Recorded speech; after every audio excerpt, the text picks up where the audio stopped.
Hi, Misha here, and I've been kind of revisiting and expanding upon American military aircraft, and relatively recently I did a video on the Republic F-84 Thunderjet from Korea. So, doing that, of course I had to revisit North American Aviation's Sabre F-86. Now this model you have seen before. This is a F-86E from Hobbymaster. But I'm also going to talk about this model here. This is an F-86A from Corgi.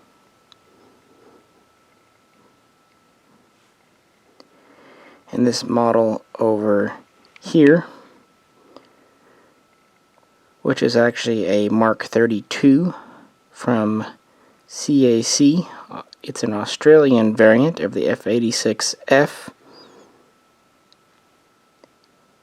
That means I will also talk about the Canadair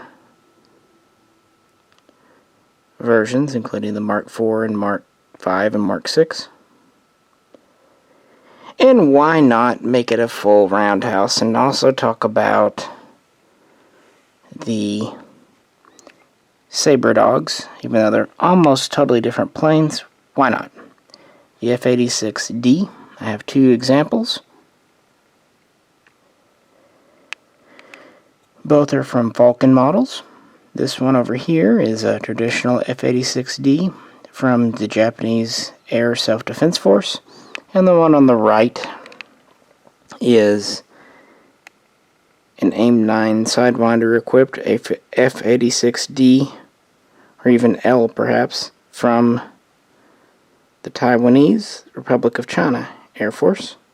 All five of these are 1/72 scale diecast.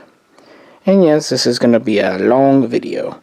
I thought about breaking it into 3 sections, but I like doing longer videos, so it doesn't get as many views because you're not doing multiple videos, but that's okay. So, with that, let's just kind of get right into it. The F-86 was the most produced fighter in the West. It was the first swept-wing fighter in American service. It set speed records in the late 40s, early 50s. Of course, it went toe-to-toe against the MiG-15 during Korea and afterwards.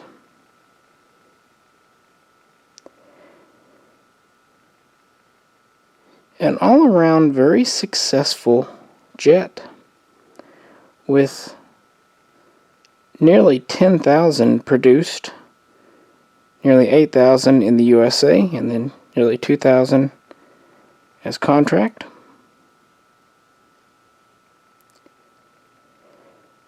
It is just one of the most recognized military fighter planes of the Cold War era. So with that in mind, I'll try to balance going into detail with not making this 2 hours long, but I make no promises. That said, as successful as the Sabre became, actually its beginnings were quite humble. Alright, beginning at the beginning. Like I said, this model is from Corgi. It is one of their nicer, higher end ones, but it's an early one. That's why it has gear in the down position only. That's kind of how Corgi got started many moons ago.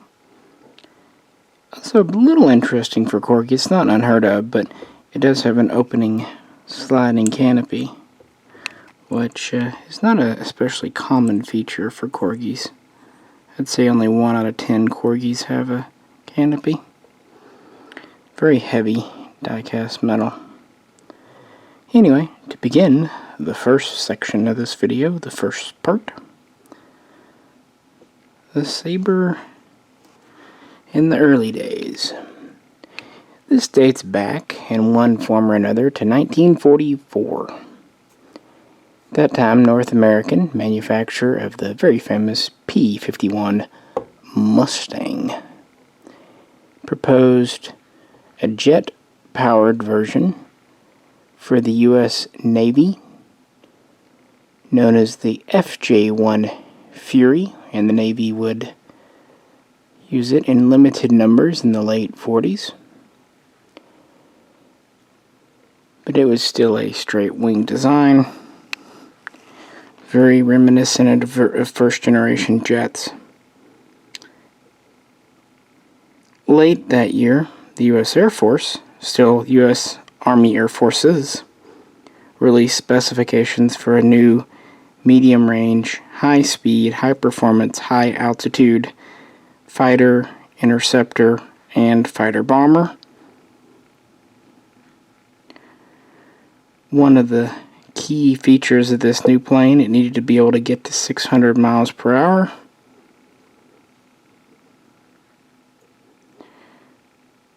And fight with the latest MiGs, so on and so forth. Well, in early 1945, North American submitted 4 different design concepts to the Air Force.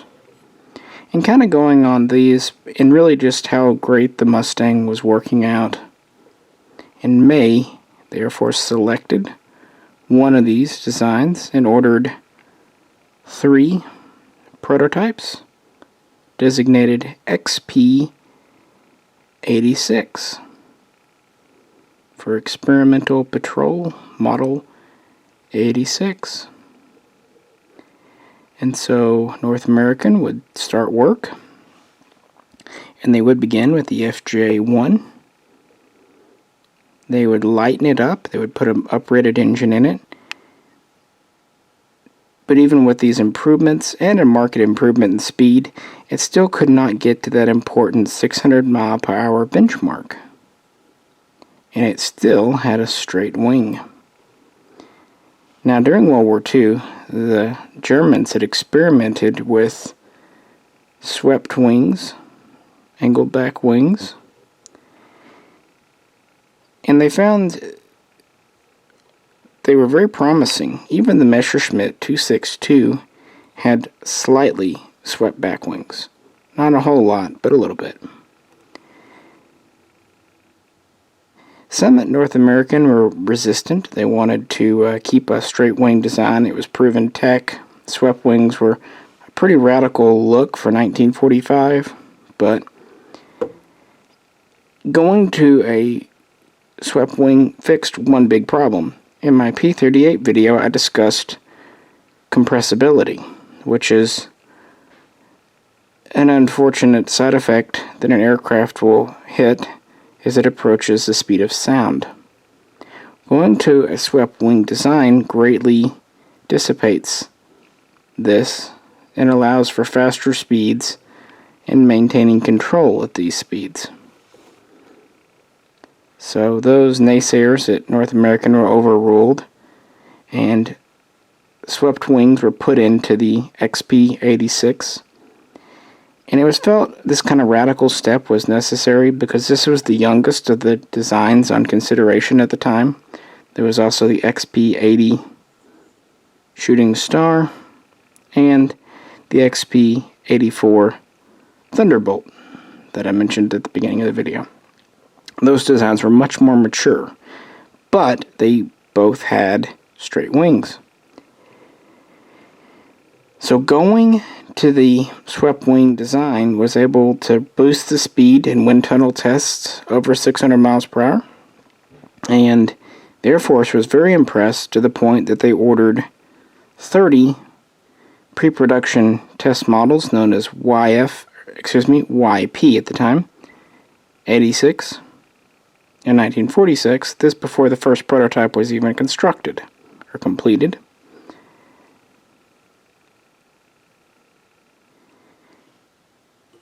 And really, they liked the design. The prototype was nearing completion in 1947. It was first seen, the XP-86, in August of that year. Also in that year is when the Air Force became independent, and the P was dropped and replaced with F, so this became the XF-86, although it was also known as the FX-86 for a time. Early days, guys. They were getting the nomenclature down. So it was first seen in August of 1947, and it flew on October 1st of 1947. And then the first of the pre-production models, the YF-86 now, flew in 1948. And the Air Force had already kind of committed. They had placed an initial production order for 158 F-86As. And after a few tweaks and changes were worked in and some things ironed out, this order was quickly upped to 554. So production would commence on full-scale models in 1948. And by this point, this plane is leaving the competition in the dust. In that year, the F-86 set a speed record of 674 miles per hour. Very impressive for an early jet. Much faster than the F-80 or F-84. Later versions would go even faster. And then the Air Force would receive its first batch of production F-86As in early 1949 and quickly adopt them into service as its frontline fighter and bomber escort. These would be known as the F-86A1 block, A-1. And this here is actually an F-86A-5. Now initially, this was going to be the F-86B. But instead of going to the secondary name, they just kept the A and put a -5 in front of it. It's a slightly refined version. The main difference, it has larger, wider landing gear. Also, the fuselage was made a little deeper.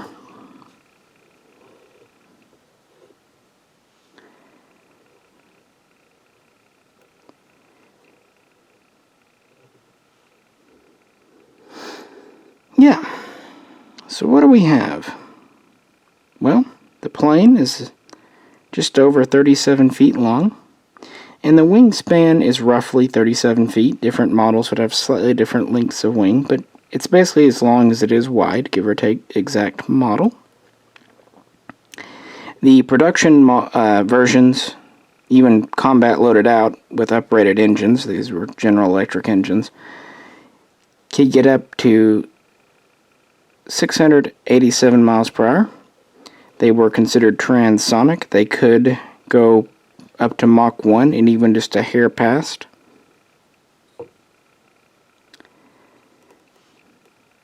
They have a maximum altitude of between 49,000 and 51,000 feet, depending on the version. Initial armament, 6 .50 caliber Browning machine guns, 300 rounds each, all in the fuselage, all in the nose. Interestingly, the A1 version had little flaps or doors that could cover the gun ports when not in use. By the A5, they deleted this for being unnecessary, overly complicated. They would also revise the cockpit. Early versions were known as the V-shape or V windscreen.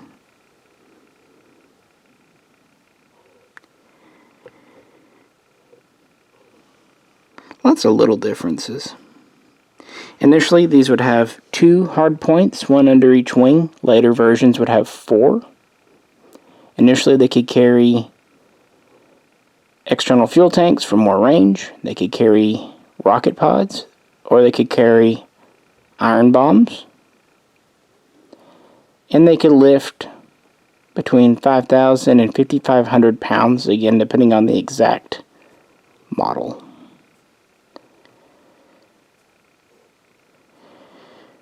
So, 1950, the A is in full-scale production, and the Korean War starts. Early on, the P-51 Mustang is used. But then in November of 1950, Soviet MiG-15s start to appear in theater. There are some F-80s, and early on, F-84s are rushed over. They're okay. Not really against the MiGs. The MiGs are kind of making them their bitch, to be honest. So, even though this is a very new plane, only adopted just over a year ago, 3 squadrons were rushed over to Korea in December of 1950 as a Christmas present, and did okay. These initial A versions weren't as great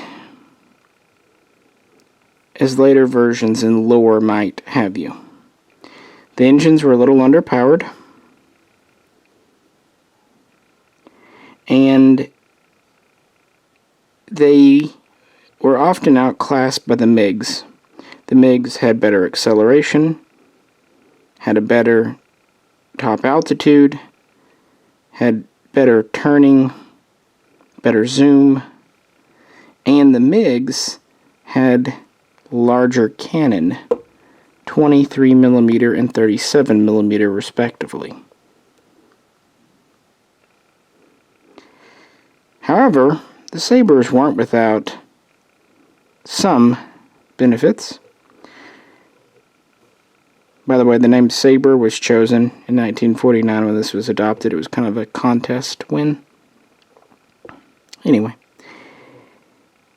the MiG's top speed was right at Mach 0.9, so it was subsonic. The Sabre could hit Mach 1 and still remain flyable, controllable, and really bumped it up to about Mach 1.01, even 1.02. So it did have about a 10%, even a little more, greater speed. It was also more controllable, more effective in a dive. And while the MiGs had larger cannon, larger also means fewer shots. This had smaller guns, but it had 6 of them, and it had 1,800 rounds of ammunition on board. So it had more fire time with its guns. It's also worth pointing out that early on, it was a lot of Russian pilots, kind of in secret, flying the MiGs. And they had, some of them at least, had World War II experience, but even more American pilots had experience from World War II because we're not that far away. So, even though the plane wasn't clearly superior to the MiG, American pilots often were superior to their adversaries. They had more experience. And even if they didn't themselves, they were trained by those that did. The training regiment for the Sabre was pretty aggressive and unforgiving, so the pilots that were sent over were well trained. Well, also in December of 1950, before we move on, the F-86A finished its production run, including the A5 here.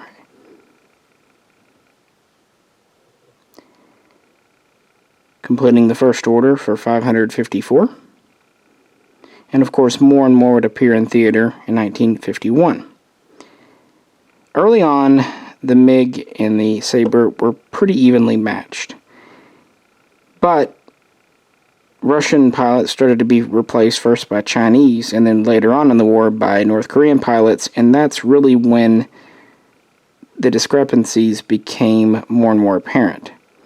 It's also worth pointing out that in October of that year, Russia had been searching for a F-86 to study, and when they finally got one, they did admit that its computerized gun sight was more effective, giving kind of a longer firing range, better accuracy, more precision, meaning this could engage the MiG before the MiG could engage it, at least reliably.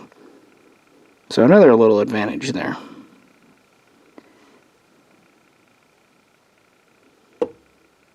But of course, North American and the U.S. Air Force would never rest on its laurels. The A was just the initial version. The E would show many lessons learned from that war. The F-86E was the second major version. First real step forward with the Sabre, introduced in 1951. This model is from the Korean War, made by Hobbymaster. Has gear up or down. A little lighter, I mean it's still very metal, but not quite as heavy as the Corgi, but a little finer detail. It does have a pilot figure, and it does come with optional ordnance to hang under the wings, but I have this one just because in a clean configuration. More of a fighter. You can also see the leading edge flaps on the wings. These would extend out to help slow the plane and also stabilize it. Very good for ground attack or just maneuvering or braking in aerial combat, and kind of one of the iconic features of the Sabre. Also sometimes nicknamed the Sabre Jet. So yeah, the F-86E. What about the B? Well, we addressed that. The C. The F-86C was only a prototype. Only 2 were built. It was also known as the YF-93A. And the F-86D was the Sabre Dog, which we will get to. But actually, the E went into production before, well, it went into use before the D. So this is chronologically before. And these started to come into Korea, supplementing and eventually replacing the A's in 1951 and 52. And North American would build roughly 800 of this improved model. The biggest change is it went to an all-flying tail, where the tail itself rotates to help maneuver the plane. Just generally speaking, it had better electronics, avionics, more improved flight handling controls. It had some feedback in the flight stick to help the pilot. The wing flaps were updated.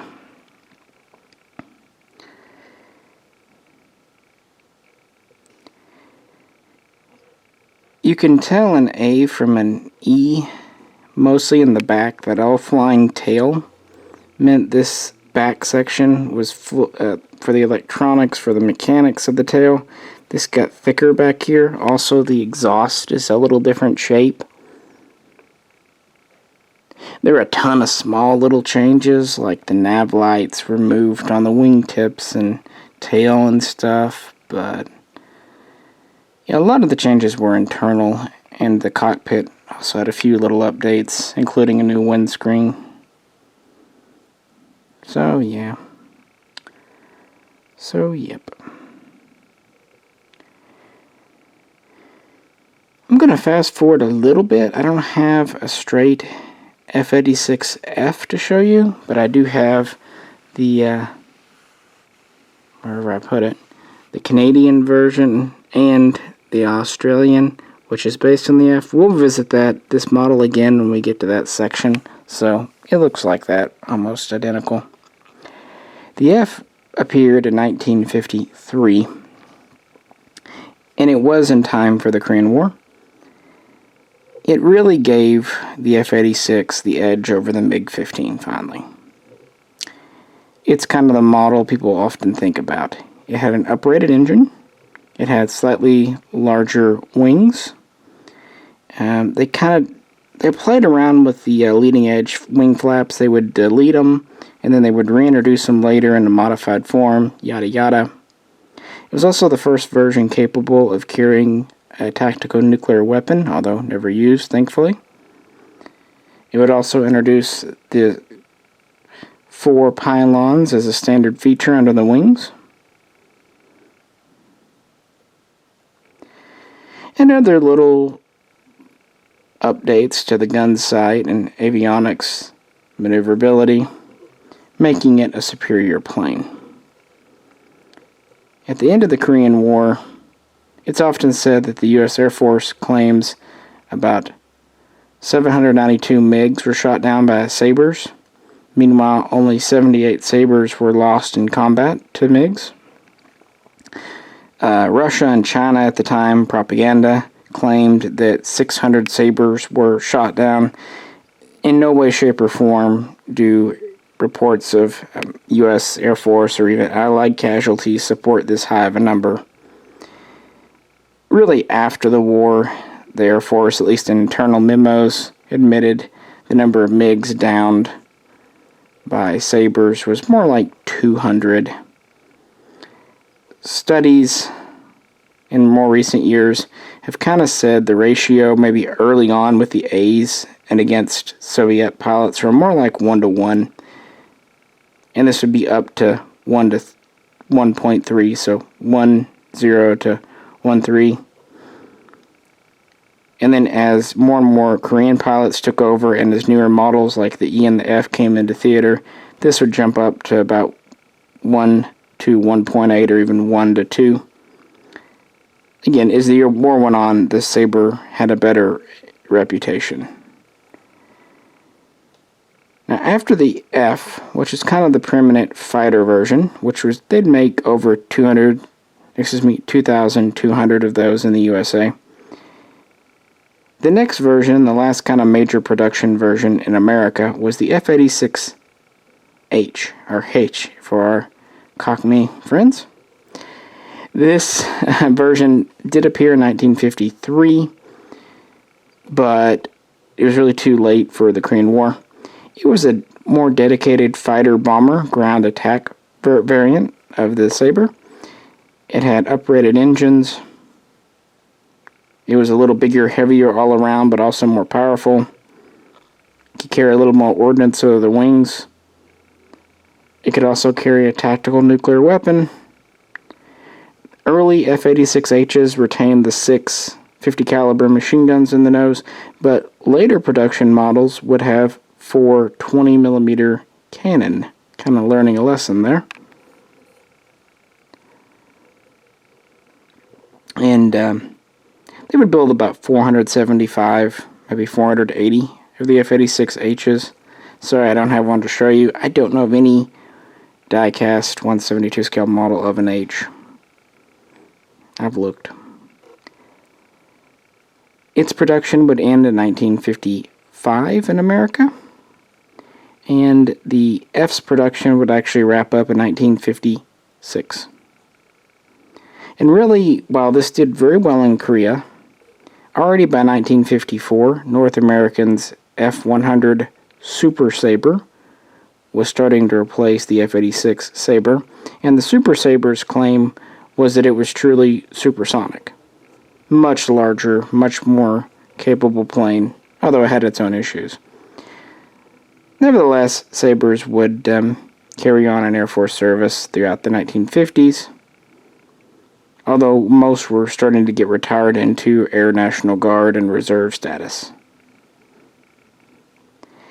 In the 60s, though, the Sabre was kind of brought out and dusted off. Some of them were even recalled from National Guard. These were used as aggressor aircraft. The Vietnam War began in 1964, and pilots of newer planes like the F-100, F-101, F-105 were finding themselves at times being outgunned by MiG-17s, MiG-19s, and even some older MiG-15s. So they dusted off the old Sabres and kitted them out as MiGs, fake MiGs, and really used they used them to great advantage to train pilots and learn new tactics to fight older jets. Now, jets like these, first or second generation jets, they were slower, but they were also smaller, more agile, more maneuverable. So, especially against like an F-105 Thunder Chief, the practice was very welcome. And so, they saved some lives through their training in the 60s. Speaking of training, there was a TF-86 two-seat trainer made as well. But everyone's day is numbered, and by 1970, even the ones in National Guard, Air National Guard service were pretty much retired out. So, as I said at the beginning of the video, over 7,800 of these were built in the USA, including all variants and models, so very respectable. But like most early jets, its service time was quite limited because of the progression of technology. But what about the old Sabre Dog, F-86D? The F-86D, often nicknamed the Sabre Dog. Now this model, like I said, is from Falcon. Not many companies have done the F-86D. Good features. These were pretty inexpensive for back in the day. Very heavy die-cast metal. Opening canopy. Gear up or down. And some Falcons have removable ordnance, but others it's just fixed in place, as on this one. Negatives, no pilot included, no big deal. Pretty rudimentary cockpit interior. I stuck a pilot in this one, by the way. Or one of these two, I can't figure which one. The details can be a little basic or bold, overdone. But really for the price point, they're pretty cool. And Falcon had a knack of doing planes that no one else did. So, okay, 1949. We've got the F-86A in production. It is a fighter bomber. Next up, the Air Force wants an all-weather, not just daytime, interceptor.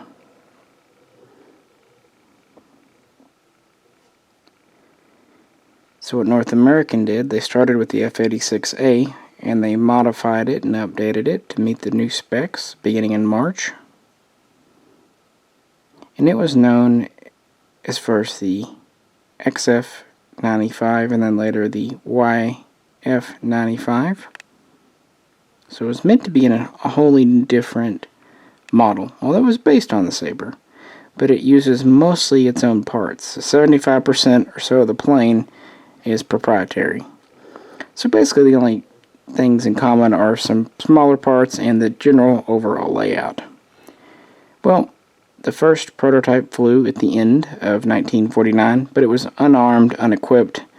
It would have to wait until 1950 to get kitted up, and really this plane was designed around new technology. Two main pieces. First, as you can see under the cockpit, there is a tray of rockets. These are 2.75 inch or 70 millimeter unguided rockets known as Mighty Mouse. They have folding fins. They're just aerial dumbfire rockets. Shoot them out. It holds 24 of them. And the idea was to just go up against a bomber and just hit it with a big punch. So, kind of a substitute for a cannon. Also, this did not have cannon or machine guns. That was its armament, were 24 rockets.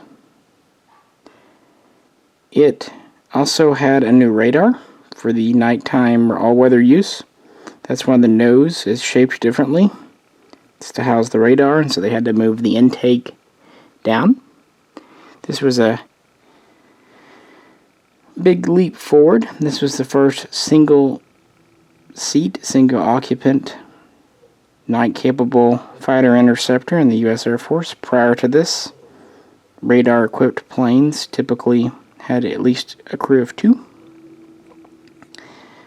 To kind of make the whole system work together, this had a fire control system manufactured by Hughes.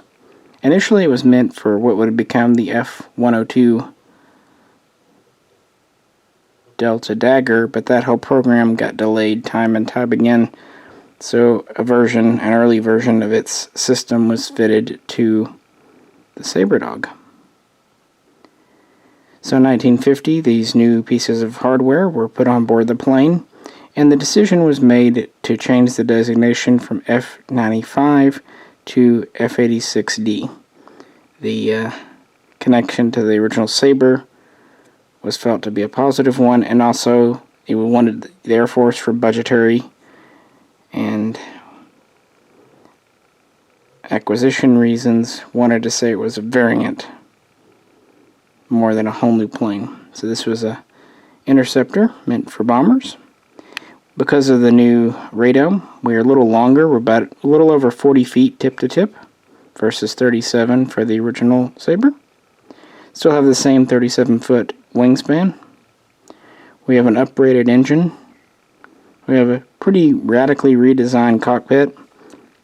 Even the canopy is different. It hinges open like a clamshell versus sliding back. The leading edge flaps are different. Lots of little differences.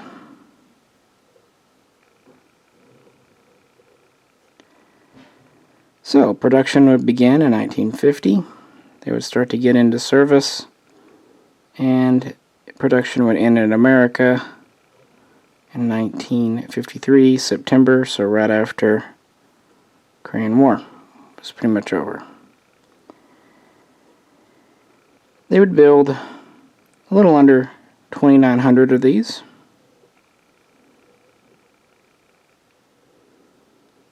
This would be the Air Force's primary interceptor for a relatively brief time.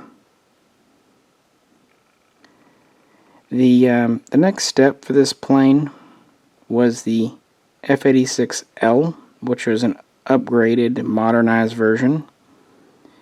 It was introduced in 1955. It had a new Sage system where it could be directed and targeted using a ground resource, a ground installation.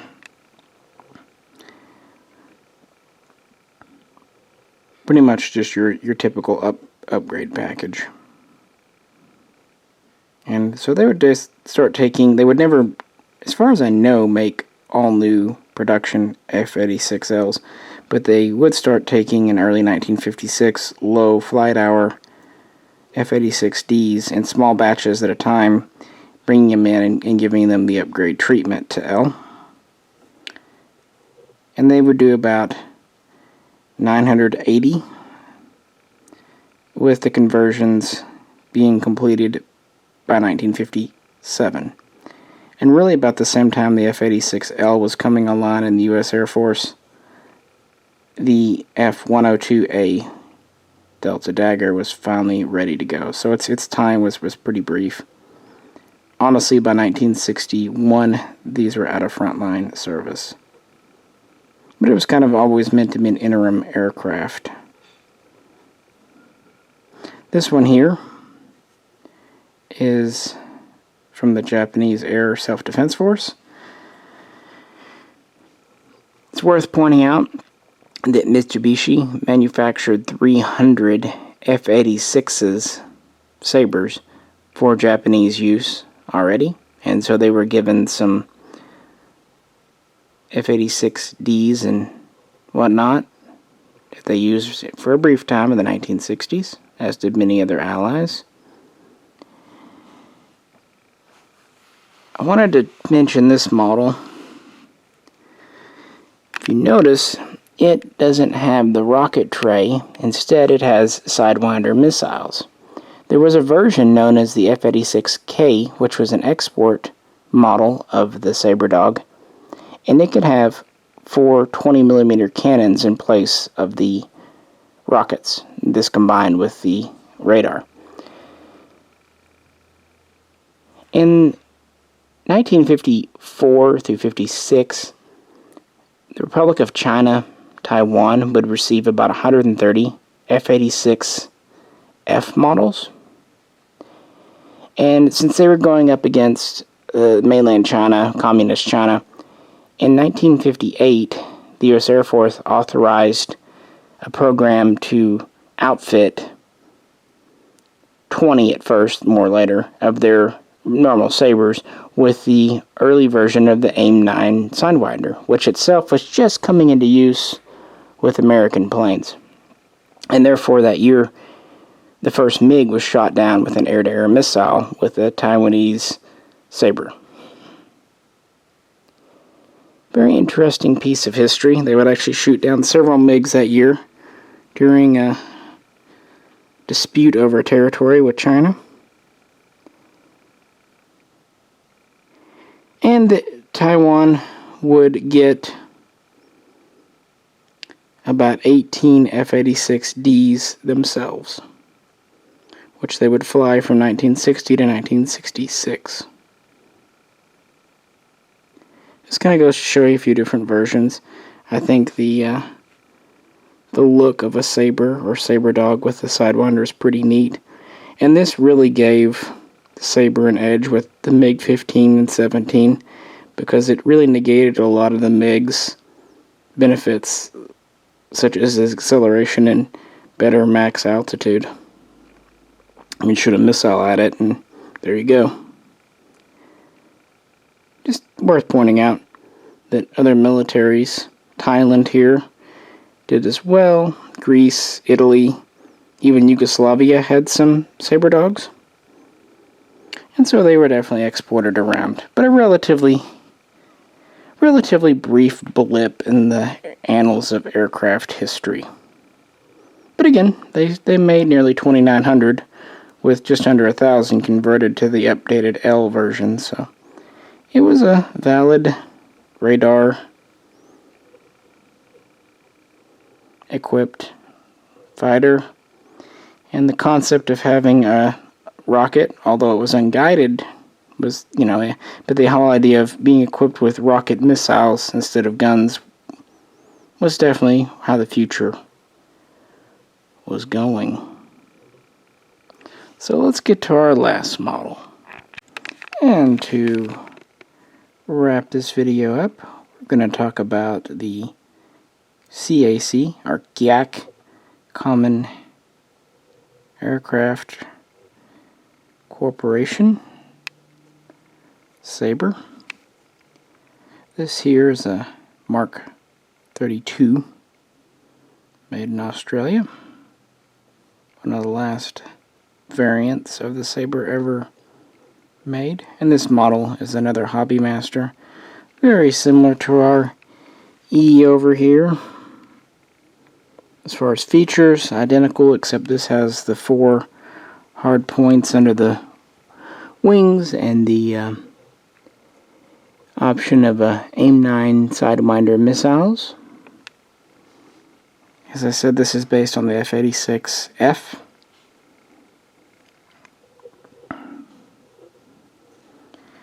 And, yeah, kind of a special shout out on this plane here.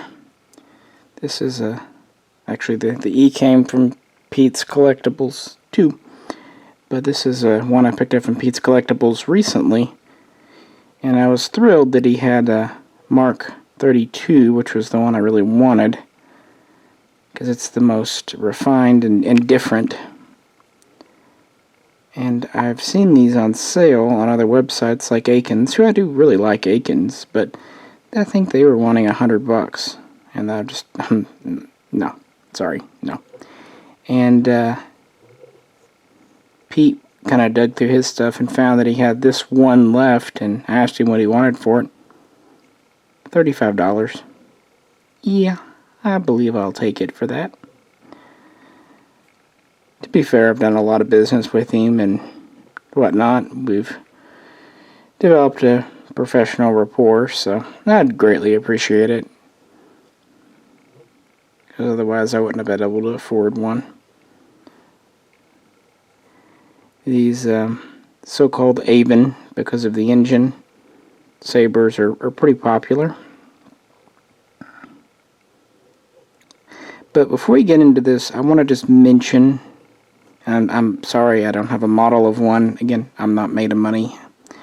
But the Canadair Sabres, known as the CL-13 or the CF-86 Sabre, Canadian service. I just want to briefly talk about those. You've already stayed with me this long. You'll continue, right? In 1948, Canada decided it wanted to adopt the Sabre and negotiated a contract with North American for licensed production. And it initially ordered 10 F-86As as pattern aircraft. Then the Korean War kicked off and it upped its order to 100. The initial versions, the Mark 1s, were basically, well, Mark 1s, no, there was only one Mark 1 and it was a prototype. It was an F-86A. The first one to actually be produced in numbers was the Mark 2. It was the second generation. It was analogous to the F-86E. Namely, it had the all-moving tail. And these would have the General Electric engine. Pretty similar.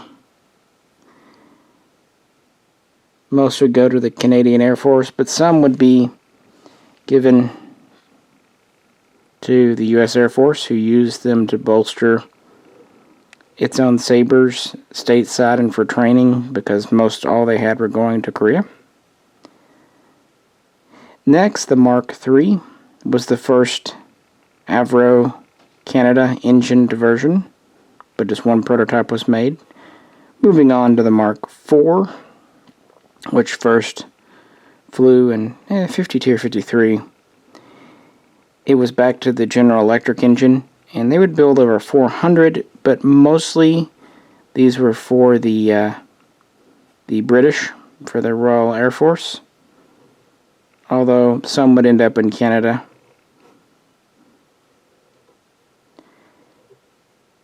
The Mark V was initially made for the Canadian Air Force, and it would have the Avro Canada engine again, and several, relatively minor but important updates. And then the final version, the Mark VI, appeared in late 1954. It would have an upgraded two-stroke Avro engine. It would basically be analogous to the F-86F, but streamlined. It was made more maneuverable. The wing slat was improved. It had better range, had higher altitude. It could be fitted. It was the first of the Canadians that could take the AIM-9 Sidewinder, and many consider the Canadair Mark VI to be the best dogfighter Sabre ever made. Now, these Canadian planes would all have the 650 cal machine guns. I don't know if I mentioned on the Sabre Dog, but the Sabre Dog was a little faster than the standard Sabre. It could get about 710 to 715 miles per hour, thanks to its design and uprated engine. Well, the the Canadair planes could bump 700 miles per hour themselves, therefore were a little faster, especially the Mark VI. They also had slightly higher altitude. They could get up to about 54,000 feet. And they still had the same lift capability of about 5,300 pounds. And production would continue in Canada until 1958, by which time they produced about 1,850, including all models, prototypes, blah blah blah. In addition to going to the Canadian Air Force, like I said, many would go to Britain, And actually, many would end up in West Germany. Beginning in 1957, quite a few would be transferred to West Germany's nascent Luftwaffe, as rebuilding happened after the war. And from there, really, they would start to be retired out of Canadian and British service in the late 50s and early 60s, being replaced by newer aircraft in Canada, like the CF-104 Starfighter, in Britain, the Hawker Hunter. But other nations would end up with these, including Pakistan, and they would fly the Canadian Sabre up until about 1980. So a pretty successful production run. Now, in Australia, they would make far fewer, only about 112, although some sources say 120, but adding up the numbers, 112 Australian planes, with the first of their versions flying in 1953. They would start off with the CA-26, which was just a prototype. The first production model was known initially as the CA-27, but would quickly be renamed the Mark 30. And it was based on the F-86F, but it had the upgrade to the Avro engine for more power.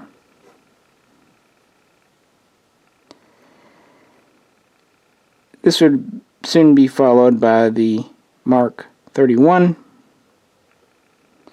and many of the older Mark 30s would be updated. This was just essentially a small update. They would again tinker with the slats and engine performance and electronics, and they would build about 50, a little more than that, of these early versions. Then we get this guy here, the Mark 32. They produced about 70, I think 69, 70 of these, including the prototype.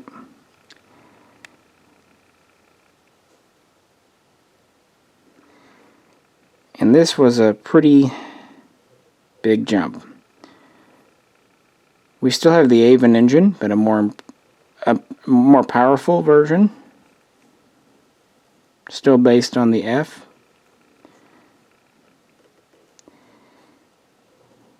It's worth pointing out that, like the Canadian, the Australian Sabres were just a little bit longer. They're about 37.5 feet long versus 37.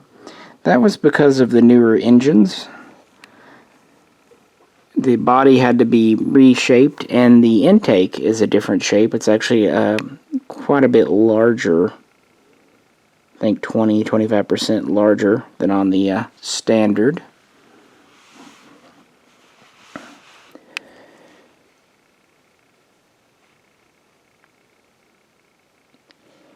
Also, instead of 6 50 caliber machine guns, the Canadian version, they thought, the Australian version, they thought about doing 20mm cannons, but nah, let's go bigger. They went to 30mm cannons. It has two 30mm cannons with 150 rounds each. So, yeah, 300 rounds of 30mm cannon, not bad.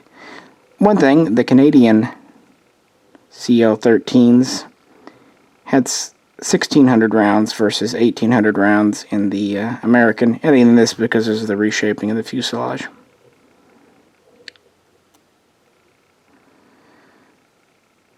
Like its Canadian counterpart, this could get it up to 700 miles per hour. Had a slightly lower max altitude, although slightly higher than American at about 52,500 feet.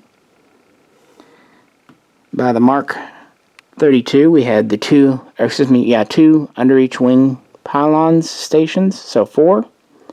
And this could be equipped with AIM-9 sidewinders or rocket pods or fuel tanks.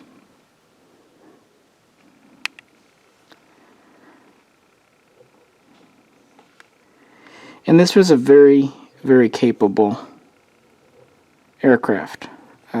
rate production was relatively slow at CAC. The last would be turned out in 1961. So between 53 and 61, yeah, they produced a little over 100, so they weren't in a hurry. Of course, these are primarily used by the Royal Australian Air Force. They would be stationed in various hotspots in the 1960s, primarily during the Vietnam War. For example, some would be sent to Thailand to help prevent a communist uprising and takeover.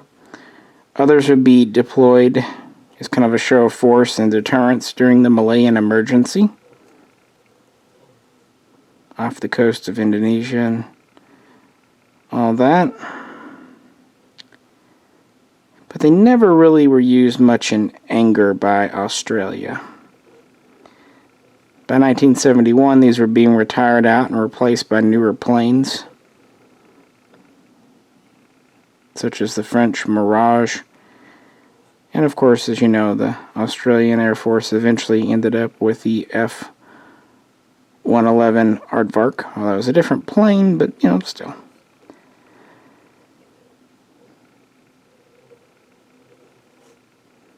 Some of these would be given to Malaysia after the fact. But with a relatively small number and being a relatively specialized plane, they didn't get around a whole lot. But I think it's neat. I like the big cannon. You can clearly make them out on this model versus the machine gun ports. The body, you can tell it has the longer wing of the F. It has the leading edge slat. And of course the larger engine intake and the different shape slightly to the exhaust. I just think it's neat. Plus, like I said, Pete found one, and for that money, I'll go for it. And the Hobby Master models definitely are the most detailed, and I don't know if they're even making Sabres anymore.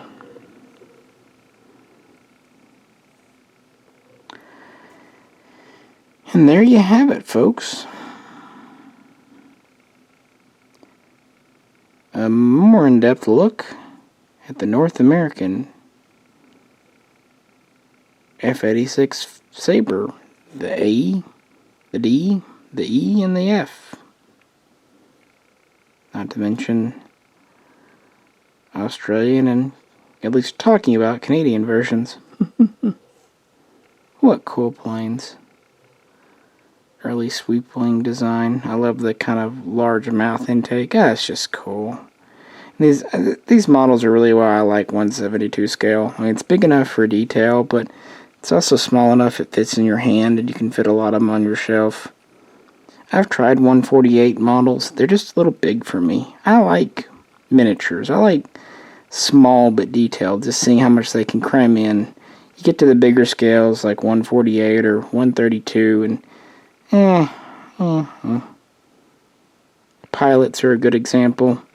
On 172 scale, you don't really need a whole lot more than a helmet and a faceplate and some shoulders to look alright, says the blind guy. But if you go to the bigger scales, you really need a much more realistic looking pilot figure.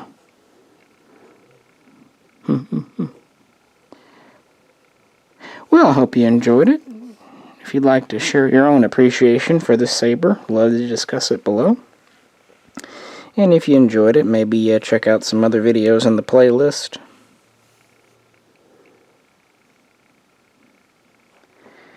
And I'm going to call it a night, but I'll work on the next video for next time, and kind of just doing these randomly depending on what I feel like at the moment, so who knows. This is Misha, and I'll catch you very soon.